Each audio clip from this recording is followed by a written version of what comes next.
আর আমাদের ছাড়া তুমি একা আর কোনোদিন কোনো সিদ্ধান্ত নিতে যেও না। জীবন এত সহজ না। কিন্তু বাবা, আমি যে একটা সিদ্ধান্ত নিয়ে ফেলছি। মানে? আমি যে এতদিন বাসার বাইরে ছিলাম, একটা মানুষই ছিল সবসময় আমার পাশে। আমার মনে হচ্ছে যে একটা ভুল মানুষের হাত ধরে আমি একটা প্রকৃত মানুষ খুঁজে পেয়েছি। আসিফের লিস্টে আমি কখনো ছিলামই না। একটা মানুষ যে ভালোবাসার আগে একটা মানুষকে কেয়ার করে, সেটা আসিফ কখনোই আমাকে করেনি। তুই এগুলো কি বলতেছিস মা? তুমি আবারও একই ভুল করবে নিতু। না বাবা, ভুল করতে চাই না দেখে আমি চাই যে তোমাকে পরীক্ষা করে দেখাতে সে আমাকে কতটা কেয়ার করে। পরীক্ষা, এসব পরীক্ষা টরীক্ষা আমি একদম বিশ্বাস করি না। তোমার কথা শুনেই আমার আগ্রহ চলে গেছে। আমি চাই তুমি পরীক্ষাটা করে দাও প্লিজ বাবা, তোমার লাস্ট টাইম প্লিজ। বাবা, আমি আমার একটা অন্য রিসোর্টে ফেলে আসছি, তুমি তোমার লোকজনকে ওখানে পাঠিয়ে ওর চোখ বেঁধে ওকে তুলে নিয়ে আসতে পারো, দেখো কি বলে।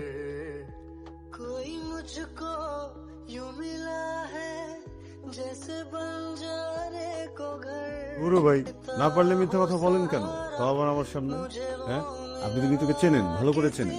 তাছাড়া আপনি আমাকে জিজ্ঞেস করতেন নিতু কে, কোন নিতু, কার কথা বলছি, কোনো কিছু না বলে এত কনফিডেন্টলি আপনি নিতুর নামটা নিয়ে নিলেন। নিতু, আপনি প্লিজ আমার সাথে একটু কথা বলবেন প্লিজ। নিতু, আপনি কিভাবে বুঝলেন আমি এখানে আসছি? চোখটা খুলুন তারপর বলছি।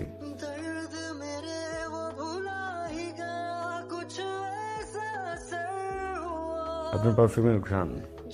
পারফিউম? হুম আপনার চোখটা যে ওড়না দিয়ে বাঁধা, ওটাতেও তো পারফিউম দেওয়া ছিল। পারফিউমের ঘ্রাণ তো আছেই। 3 থেকে 4 দিন আগে পারফিউম দিয়েছিলাম। পারফিউমের ঘ্রাণ আছে টুকটাক, কিন্তু আপনার ঘ্রাণটা মিসিং ছিল। কিন্তু এই ঘরে আসার পর থেকে কেন যেন পারফিউমের ঘ্রাণের পাশাপাশি ভয়ঙ্কর ভাবে, ভরপুর ভাবে আপনার ঘ্রাণ পাচ্ছিলাম। তখনই বুঝেছি আপনি এখানে আছেন। দেখছো বাবা, কি পরীক্ষায় পাশ করলো? আচ্ছা ঠিক আছে, দেখ তুই যা ভালো মনে করিস। একটা কথা জিজ্ঞেস করবো? কিসের পরীক্ষা?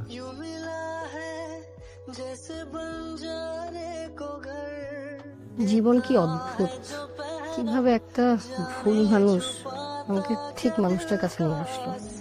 আপনার আমাকে ঠিক মানুষ মনে হয়? পরে যদি দেখেন ঠিক নাই, হাত পা ভেঙে নদীর পাড়ে বসে রাখবো। নিতু, আপনি আমার জীবনের তাপ ছাড়া সূর্য, সূর্যমুখী, আর আমি আপনার জীবনের কাঁটা ছাড়া গোলাপ।